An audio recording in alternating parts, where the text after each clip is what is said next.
आदमी नहीं जा पाता था। बैंकों के राष्ट्रीयकरण के बाद वहाँ आम जनता के लिए गेट खुले।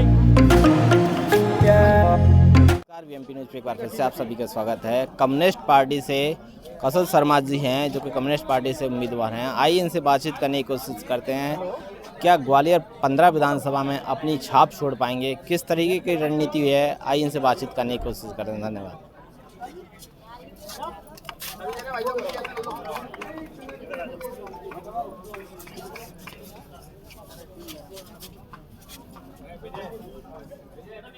कम्युनिस्ट पार्टी के उम्मीदवार क्या कहना चाहेंगे, क्या किस तरीके की रणनीतियाँ हैं? मैं कौशल शर्मा एडवोकेट, भारतीय कम्युनिस्ट पार्टी। हमारा चुनाव चिन्ह हथियारबल है। हम इसकी तरफ से आज फॉर्म भरने आए हैं ग्वालियर 15 से, और हम ये कहना चाह रहे हैं कि कम्युनिस्ट पार्टी का जो इतिहास रहा है उस इतिहास के तहत गरीब जनता, मजदूर, किसान, मेहनतकश, आम दुकानदार, छोटा दुकानदार, उन सब की समस्याओं के समाधान के लिए हम लगातार संघर्ष पार्टी करते चली आ रही है।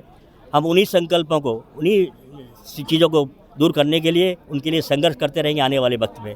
और हमारा मुख्य प्रयास है कि हम जनता के बीच में जा रहे हैं, जनता का सहयोग हमको प्राप्त हो रहा है, और निश्चित तौर पे हमें कम्युनिस्ट पार्टी को एक प्रत्याशी के रूप में मुझे जीत का तोहफा देंगे।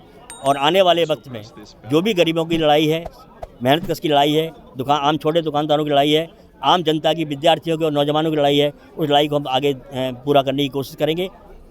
जिसमें बड़े बड़े उम्मीदवार हैं भारतीय जनता पार्टी से, कांग्रेस पार्टी से, उनके बीच में आप अपने आप को कैसे? निश्चित तौर पे आपने बिल्कुल सही प्रश्न पूछा है। आज धन बल का ज़माना है। एक तरफ धन बल है और एक तरफ बिना धन बल के हम लोग हैं, कम्युनिस्ट पार्टी के लोग हैं। और कम्युनिस्ट पार्टी के लोग अपने पार्टी के सदस्यों के सहयोग के आधार पर और जनता के सहयोग के आधार पर हम लोग संघर्ष करते हैं। वो करोड़ों रुपया चुनाव में खर्च करते हैं और करोड़ों रुपये, कई करोड़ों रुपये कमाते हैं। उनका नेता स्वार्थ का काम होता है। वो नेता बनने के बाद, मिनिस्टर बनने के बाद, अधिकारी बनने के बाद लगातार अपना पैसा कमाते हैं। और यही कारण है कि आज की व्यवस्था, जो चुनाव की व्यवस्था है, वो पैसे के आधार पर टिक गई है। लेकिन इसको परिवर्तन करना पड़ेगा। आम जनता को समझना पड़ेगा कि आपका प्रतिनिधि कौन हो सकता है। जो चुनाव के टाइम में आपको पैसा खर्च करके आता है वो जीत के जाएगा तो वो आपके लिए काम करेगा, या जो निस्वार्थ भाव के सामने आपके बीच लगातार रहता है वो आपका सहयोग करेगा। और यही हमको लड़ाई है। और हमें कोई दिक्कत नहीं आती है। प्रत्याशी वो भी है, प्रत्याशी हम भी हैं। जनता के बीच में वो भी बात कहेंगे, हम भी बात कहेंगे। लेकिन आज हमारी बात सुनी जाएगी और जनता महसूस कर रही है कि परिवर्तन चाहती है। और एक और बात बता दूं,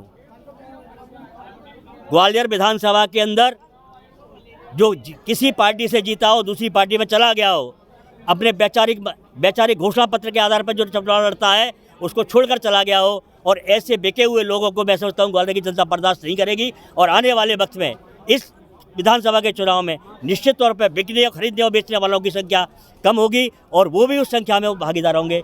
निश्चित तौर पर आम जनता का जो सहयोग देखते हुए हमको सहयोग प्राप्त होगा, ऐसी हम अपेक्षा करते हैं। ऐसा हमको पता है। जैसे कि आपने पिछड़ा प्रदेश की बात की, जैसे वामपंथी पार्टियां हैं, इस तरह की छोटी पार्टी, तो अपन भी अगर जीतते हैं तो किसी ना किसी पार्टी को समर्थन देना होगा। नहीं, देखिए, दोनों चीज़ें डिपेंड करती है।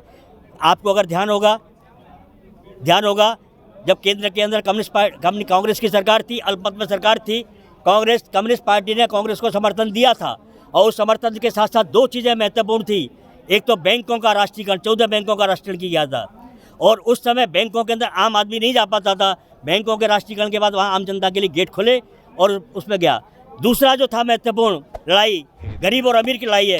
प्रीवी पर्स खत्म करने के लिए कम्युनिस्ट पार्टी ने कहा था, और उस समय की कांग्रेस सरकार ने प्रीवी पर्स खत्म किया था। आज उसका कारण है कि आज राजे महाराजे आज जमीन पर रोडों पे घूमते रह जा रहे हैं, आम जनता के भाव के कर रहे हैं। तो मेरा कहना है कि इनकेस अगर मान लीजिए कम्युनिस्ट पार्टी, वामपंथी पार्टी का कोई प्रतिनिधि अगर विधानसभा में जाता है, हम अपनी बात रखेंगे।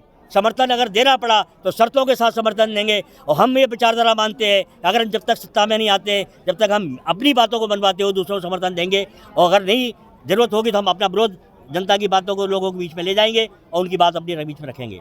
जैसे सरकार साहब लगातार दावे कर रही है, वादे कर रही है कि डबल इंजन की सरकार ने इतना विकास कराया है, तो आप क्या कहना चाहेंगे इसमें? देखिए, डबल इंजन की सरकार फेल हो चुकी है, कई जगह फेल हो चुकी है, वो आपको सबको मालूम है। और डबल इंजन की सरकार अगर यहाँ भी मध्य प्रदेश में ही फेल हो गई है, और उसका सबसे बड़ा कारण है कि आज मध्य प्रदेश के माननीय मामा जो मुख्यमंत्री है, आज केंद्र की सरकार उनको मुख्यमंत्री मानने के लिए तैयार नहीं है। आज ग्वालियर के अंदर, मध्य प्रदेश के अंदर 500-600 लोगों को मुख्यमंत्री का कैंडिडेट बनाया गया है। इसका मतलब बीजेपी की सत्तारूढ़ दल की पहली असफलता सामने जनता के बीच में सामने आ गई है, और उसी उजागर करने के लिए अलग अलग क्षेत्र बांट दिए गए हैं। हम एक बात कहना चाह रहे हैं, अगर कल अगर वो अगर सत्ता में आते हैं तो एक बनेगा, 4 विरोध में जाएंगे। और ये आपने पहली बार देखा है कि मध्य प्रदेश के अंदर जो केंद्र के मंत्री थे उनको उतारा गया है। ये प्रमोशन होता है लोगों का, काम करने वाले का प्रमोशन होता है और नहीं काम करने वाले का डिमोशन होता है। हमें मान के चलते हैं कि उन केंद्रीय मंत्रियों का डिमोशन हुआ है, उन मेंबर ऑफ पार्लियामेंट का डिमोशन हुआ है और हमारे मध्य प्रदेश के मुख्यमंत्री का डिमोशन हुआ है, जिसमें बीजेपी अपने आप को कहने तैयार नहीं है कि हम शिवराज सिंह को मुख्यमंत्री घोषित करते हैं। ये बहुत बड़ी घटना है मध्य प्रदेश के अंदर। और मैं ये महसूस करता हूँ कि सत्तारूढ़ दल अपनी आप चुनाव के पहले अपनी हार को स्वीकार कर चुकी है। सर मध्य प्रदेश की जनता बदलाव चाहती है, बदलाव होके रहेगा और उसमें निश्चित तौर पे वामपंथी पार्टी का। चाहता हूँ, कल मैं एक क्षेत्र में था, जनता के बीच खड़ा हुआ था, क्योंकि हमारा काम नेताओं के बीच का नहीं है, हमारा काम जनताओं के बीच का है।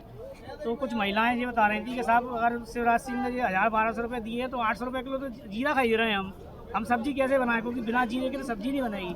क्या कहना चाहते हैं इससे? बिल्कुल बिल्कुल, आपने सही कहा है, आपने सही चीज़ पढ़ी है। और महिलाओं ने जिनने बात की है वो समझदार महिलाएं बात करना चाह रही हैं कि आज ये देखा गया है कि 10 साल तक 5 साल तक लगातार जनता को लूटा जाता है और चुनाव के टाइम में एक तरह को जिसको रिश्वत बोलते हैं, इस तरह की घोषणाएं की जाती है। और हमें देख रहे हैं, क्या मामा को 18 साल में महिलाओं की चिंता नहीं थी? क्या मामा को भांजों की चिंता नहीं थी? क्या उन जीजाओं की चिंता उनको नहीं थी? उनके लिए आज भी कुछ नहीं किया है। तो ये सरकार, ये वर्तमान पार्टी लगातार रिश्वत देना सिखाती है और ये सिखाती है कि हम आपको रिश्वत देंगे, आप हमें वोट दीजिएगा, हम 4.5 साल तक हम लगातार आपको लूटते रहेंगे। और लूटने का कारण देखिएगा कि क्या गैस सिलेंडर सस्ता हुआ था, गैस सिलेंडर महंगा हुआ था, सरसों का तेल महंगा हुआ था, दालें महंगी हुई थी, कपड़ा महंगा हुआ था। और इस वर्तमान सरकार ने, चाहे केंद्र की सरकार हो चाहे राष्ट्र की सरकार हो, ये पहली बार इतिहास में हुआ है कि आटे के ऊपर भी जीएसटी लगा दिया है। पहले एक ज़माना था जब कर्मचारी टैक्स देता था, आज कौन टैक्स देता है? आज हर गरीब आदमी जो 5 रुपए की चीज़ भी खरीदता है वो भी जीएसटी में टैक्स देता है। और ये जनता, ये पार्टी लगातार वादे करके एक तरफ हाँ की बात करती है, दूसरा उसके विपरीत काम करती है। हमने देखा है जो उन्हें वादे किए थे उसके विपरीत काम किए हैं। आज संविधान खतरे में है, आज संविधान खतरे में है, आज लोग खतरे में बांटा जा रहा है, हिंदू मुस्लिम में बांटा जा रहा है, गरीब अमीर में बांटा जा रहा है, जातिगत आधार पर बंटवारा किया जा रहा है। तो निश्चित तौर पर आने वाले वक्त में ये हिंदुस्तान की सरकार नहीं चलने वाली है और जनता अपना परिवर्तन बना चुकी है, मूड बना चुकी है, परिवर्तन निश्चित तौर पर रहेगी। आप सबका धन्यवाद, बहुत बहुत धन्यवाद। और आपके माध्यम से कहना चाहते हैं कि जनता ने, जो ग्वालियर की जनता ने जो विश्वास और जो चीज़ पैदा की है, विश्वास समर्थन देने का वादा किया है, उसको अमल करें। हम अपनी बात को आपके बीच में जो रखी है उसको हम पूरा करने का प्रयास करेंगे। धन्यवाद।